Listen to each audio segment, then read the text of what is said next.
Have you ever wondered why some people seem to attract success while others can't escape struggle, no matter how hard they try? Napoleon Hill, the man who studied over 500 successful people and wrote Think and Grow Rich, discovered something powerful. He said, "Whatever the mind can conceive and believe, it can achieve." But here's the question nobody asks. If that's true, why do so many people stay stuck? Is it because they don't think about success? Is it because they don't want it badly enough? Or is it something else entirely? I'm the Cosmic Sage, and today I'm going to tell you about a man who lived in poverty for years, begging for scraps, until one stranger asked him one question that shattered everything he believed about himself. That question didn't just change his circumstances, it changed his identity. And when your identity changes, friends, your entire world changes with it.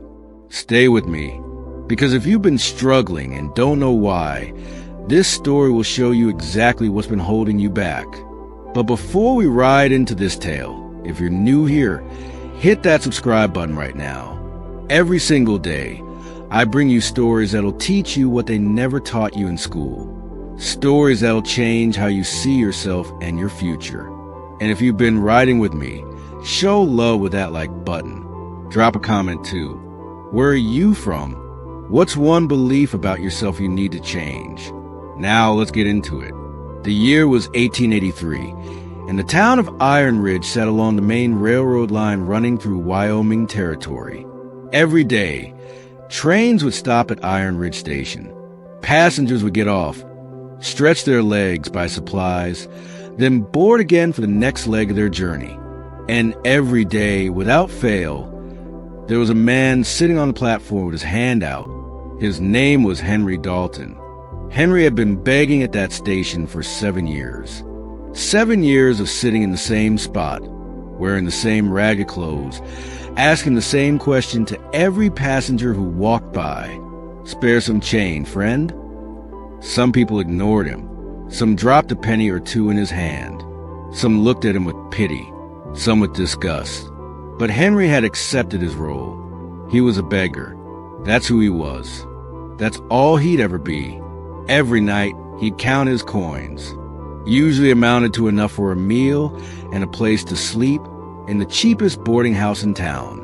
Then he'd wake up the next morning and do it all over again. 7 years of the same routine. Now, here's the first lesson I need you to understand. Friends, your life is shaped by how you see yourself. The ancient Greek philosopher Epictetus said, "It's not what happens to you, but how you react to it that matters." Henry saw himself as a beggar, so he lived as a beggar. He thought like a beggar. He acted like a beggar. And the world treated him like a beggar. His thoughts had created his reality. But he didn't know that yet. One cold morning in October, Henry was sitting in his usual spot when he noticed something different. A man stepped off the eastbound train. Mid-40s, expensive suit, polished boots, gold watch chain. The kind of man who carried himself like he owned the world. Henry's eyes lit up. He'd learned over the years to spot the wealthy ones.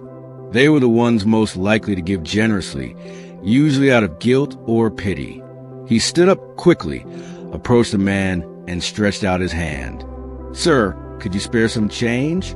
I'm down on my luck," and the businessman stopped, looked at Henry's outstretched hand, then looked him directly in the eyes. And instead of reaching for his pocket, he asked a question that would change everything. "Do you always just take from others? Have you ever given anything to anyone?" Henry froze. In 7 years of begging, nobody had ever asked him that. He stammered, "Sir, I'm just a beggar. I survive by asking for help. I don't have anything to give to anyone." The businessman's expression didn't change. He said calmly, "If you believe you have nothing to give, then you have no right to ask for anything." Henry felt like he'd been slapped. The businessman continued, "I'm a businessman. I believe in exchange. If you can offer me something, I can give you something in return. But if you have nothing to give, I have nothing to give you either." And without another word, he walked toward the train. Henry stood there, stunned, as the train pulled away. What just happened? Nobody had ever spoken to him like that before. Not with cruelty, but with truth. And here's the second lesson, friends. You cannot take without giving. The universe operates on exchange. The Roman emperor and philosopher Marcus Aurelius wrote in his Meditations, "The happiness of your life depends upon the quality of your thoughts." Henry had spent 7 years thinking of himself as someone who only takes, someone with nothing to offer, and that thinking had trapped him. But now, for the first time, a crack had appeared in that thinking. What if that businessman was right? That night, Henry couldn't sleep. He lay on a thin mattress in his boarding house room, replaying the conversation over and over. If you believe you have nothing to give, then you have no right to ask for anything. The words burned in his mind. He thought about his life. 7 years of begging. 7 years of asking people for help without offering anything in return. And what had it gotten him? Barely enough to survive. No respect. No dignity. No future. For the first time in years, Henry felt something he'd almost forgotten. Shame. Not shame for being poor, but shame for accepting that he had nothing to give. He whispered to the darkness, "Maybe that's why people never gave me much, because I offered them nothing in return." The realization hit him like a freight train. People weren't refusing to help him because they were cruel. They were refusing because there was no exchange, no value, just a one-sided transaction. But what could he possibly give? He was a beggar. He had nothing. Or did he? Here's the third lesson, friends, and this is crucial. Everyone has something to give. The question is whether you recognize it. Benjamin Franklin, one of the wisest men in American history, once said, "Hide not your talents. They for use were made. What's a sundial in the shade?" Henry had convinced himself he had no talents, no value, nothing to offer. But was that really true? 2 days passed. Henry didn't beg. He just sat there, thinking. On the third day, while sitting at the station, he noticed something he'd walked past 1,000 times and never really seen. Wildflowers, growing along the edge of the railroad tracks. Yellow, purple, white, beautiful in their simplicity. And suddenly, an idea struck him like lightning. What if instead of just asking for money, I offered something in return? What if I gave people a flower every time they gave me a coin? It seemed almost foolish, but the businessman's words kept echoing.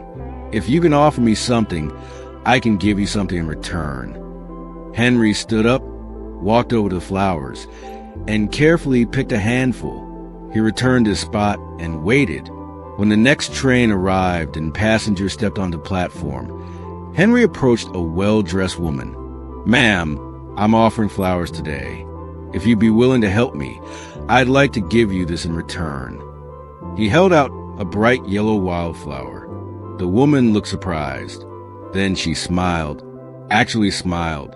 "That's lovely," she said, and placed a quarter in his hand. A quarter. He usually got pennies. She took the flower, smelled it, and walked away with a genuine smile on her face. Henry stood there, stunned. For the first time in 7 years, someone had smiled at him, not out of pity, but out of genuine appreciation. And here's the fourth lesson. When you give value, you receive value. This is the law of reciprocity. The ancient philosopher Seneca wrote, "Wherever there is a human being, there is an opportunity for kindness." Henry had been asking for kindness without offering any. Now, he was offering beauty, joy, a small moment of delight in someone's day. And people responded. By the end of that day, Henry had made more money than he usually made in 3 days. But more than the money, something else had changed. He felt different. He stood taller. He looked people in the eyes. Because for the first time in 7 years, he wasn't just taking, he was giving. Days turned into weeks. Henry continued his new approach. Every morning, he'd pick fresh flowers. Every passenger who gave him money received a flower in return. And something incredible happened. People started seeking him out. They'd walk past other beggars and come straight to Henry.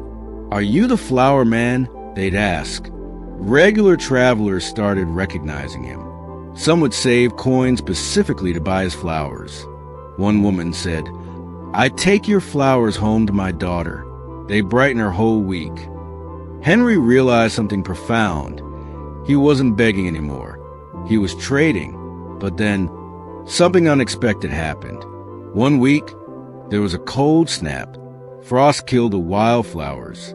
Henry had nothing to offer. And just like that, his income dropped by more than half. People who'd been generous when he had flowers barely glanced at him when he had nothing to give. The lesson was painfully clear. The value you offer determines the value you receive. This isn't cruelty. It's reality. And understanding this reality would change everything. 3 months after that first encounter, Henry was at the station when he saw him again. The businessman. The one who'd asked that life-changing question. Henry's heart raced. He grabbed his best flowers and approached quickly. Sir, excuse me. Do you remember me?" The businessman turned, studied Henry's face. Then recognition dawned. "The beggar from a few months ago?" "Yes, sir, but I'm not a beggar anymore. Today, I have something to give you." Henry held out 3 perfect wildflowers. "If you give me money, I'll give you these flowers in return.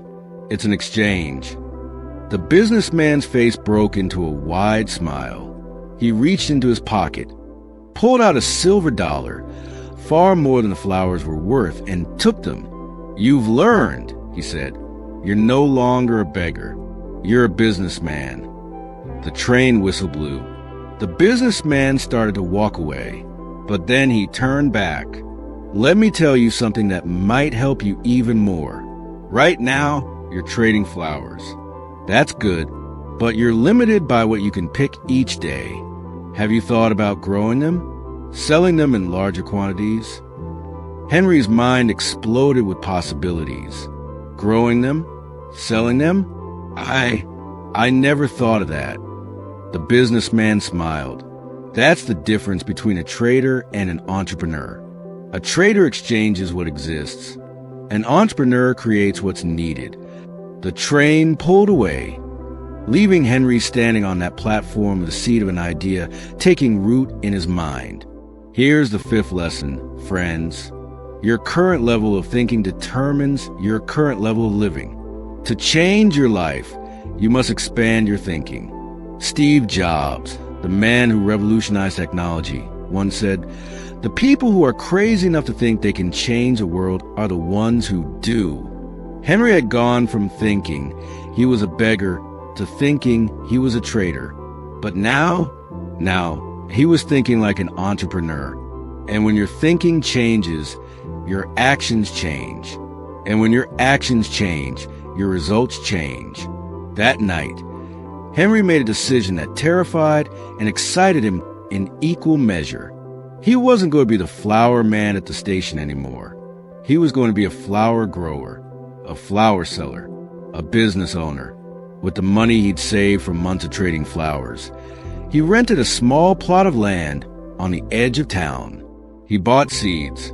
He learned about soil, about watering, about which flowers grew best in the Wyoming climate. It was hard work, harder than begging ever was.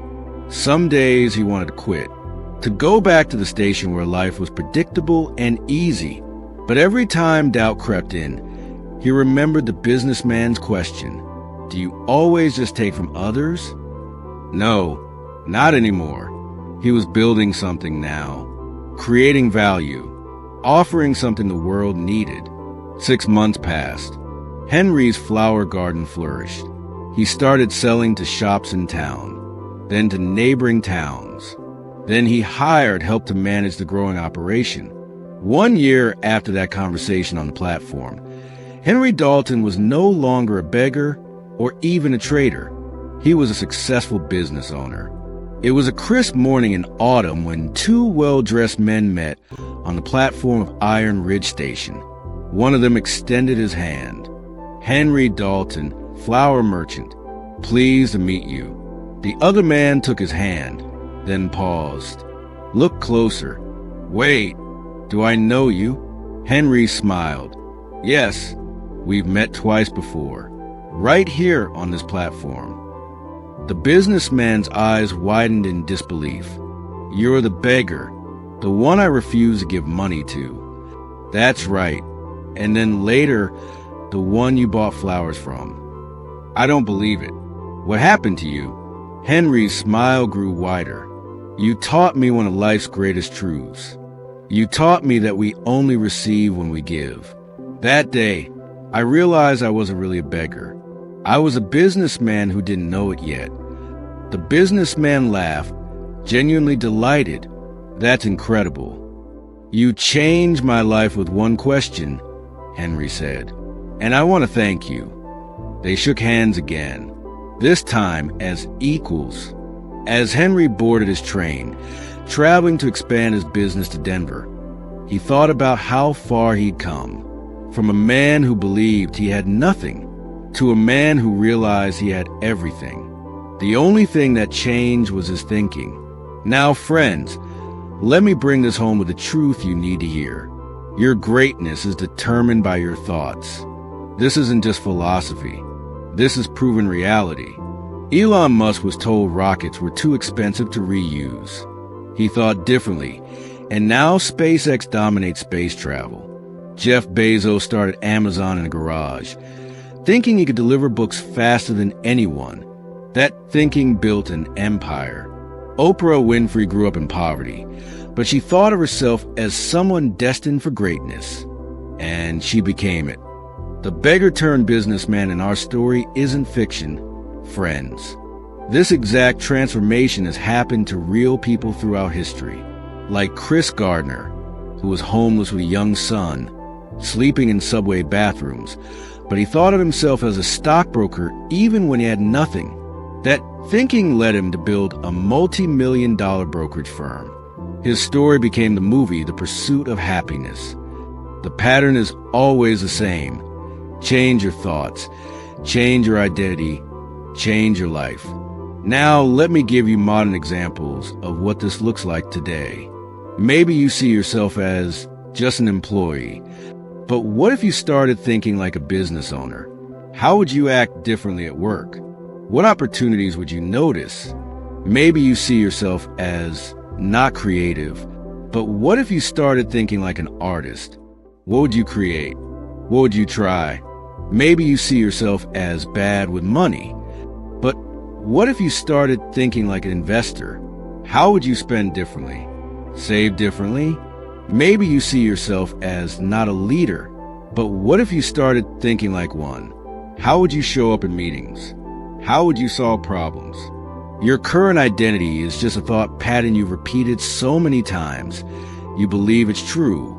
But here's what the ancient Roman philosopher Marcus Aurelius knew 2,000 years ago. The soul becomes dyed with the color of its thoughts. You are not stuck as who you are. You are becoming who you think you are. Henry thought he was a beggar for 7 years. So he was a beggar.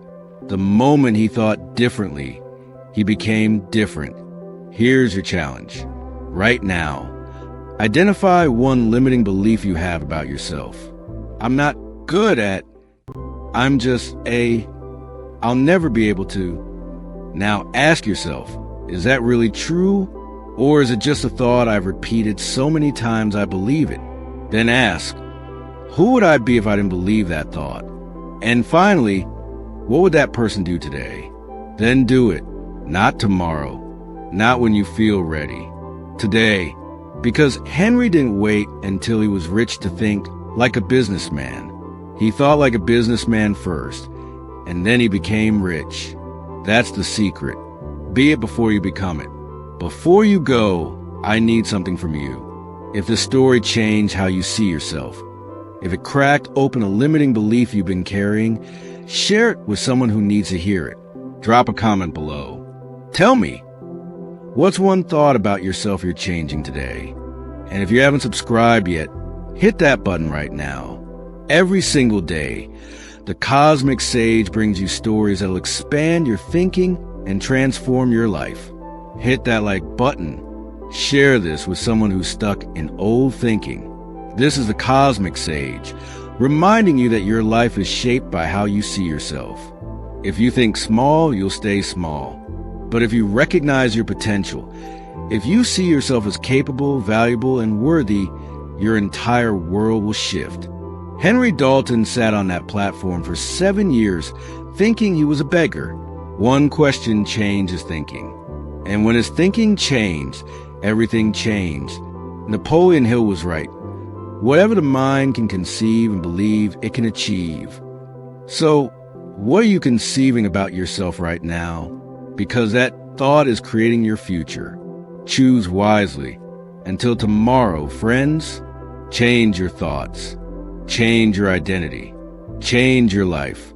The beggar became a businessman, not because his circumstances changed first, but because his thinking changed first, and then everything else followed.